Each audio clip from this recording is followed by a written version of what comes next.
Good evening, Nick. Good evening. Can you tell me any of your plans leading up to Christmas?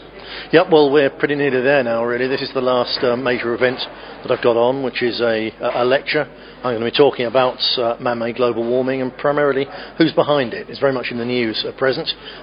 Before Christmas, I've got to go down for one last day, and so I'm meeting people down in Barking to build things up for the election campaign next year. Then it's a few days off and sorting things out at home, getting ready for next year, because this really is going to be one major event.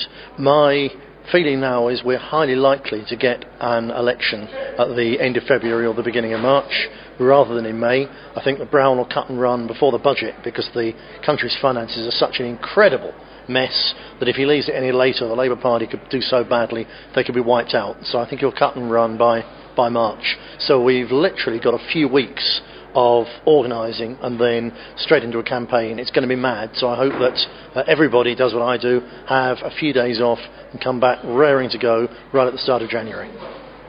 What other things will you be fighting the election on?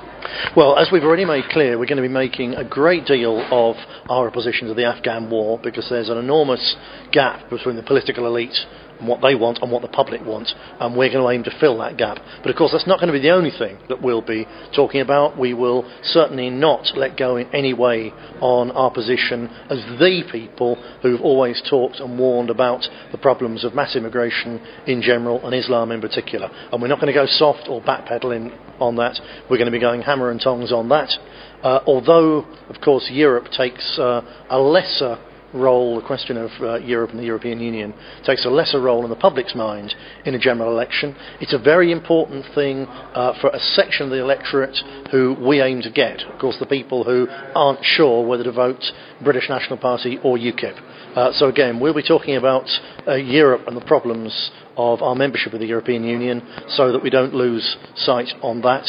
So I think really put that, Afghanistan, immigration and Europe, that's pretty much enough. Yes, the country is an economic basket case, but it's not really feasible for us with our resources to get across the fact that a nationalist economic policy is the only way out of the mess. Everyone's going to be talking about economics and coming up with their own schemes. So if we're asked, we'll talk about it, but primarily it's Afghanistan, Europe and immigration. Is the British National Party ready for an election?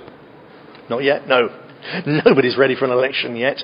I guess the Labour Party is more ready than some. The key reason I think that they'll think in terms of February or very early March is that with the trade unions, they've got more people who can do telephone canvassing, I reckon, than all the other parties put together. And if you have an election in February, March, it's so cold, it's so dark, that conventional door knocking isn't going to happen. So that then allows their advantage in telephone canvassing to come in and help them. Now, we can't match that. Actually, I don't think that people, the public, like telephone canvassing.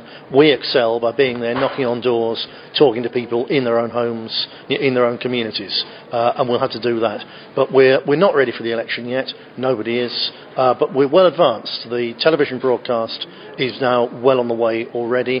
The leaflets are designed. The plans are all there. We've worked out our strategy. We've worked out the slogans. We've worked out the publicity material. We're pretty nearly there.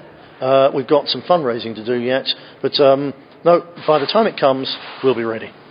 I believe that being a Euro MP, you can handle getting the leaflets delivered. Yes, indeed. Well, not so much delivered. Both Andrew and myself have a budget of about £40,000 a year for publicity about our work in the European Parliament and on behalf of our constituents, not about the British National Party, not about our politics.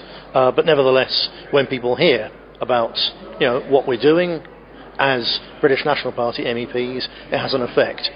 So for this first year, we're only MEPs for half the year, so we've got £20,000 each to spend on that.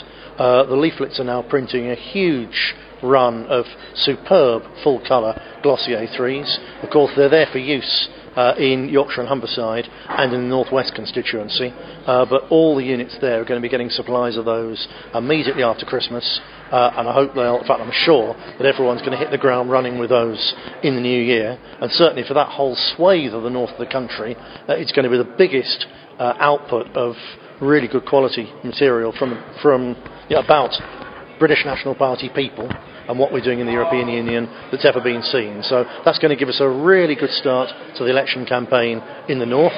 For the rest of the country, near the Midlands, the south, elsewhere, we've got to make our own start.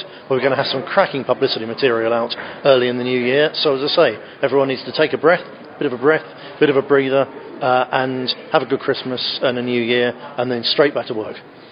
Right, thank you very much. Thank you.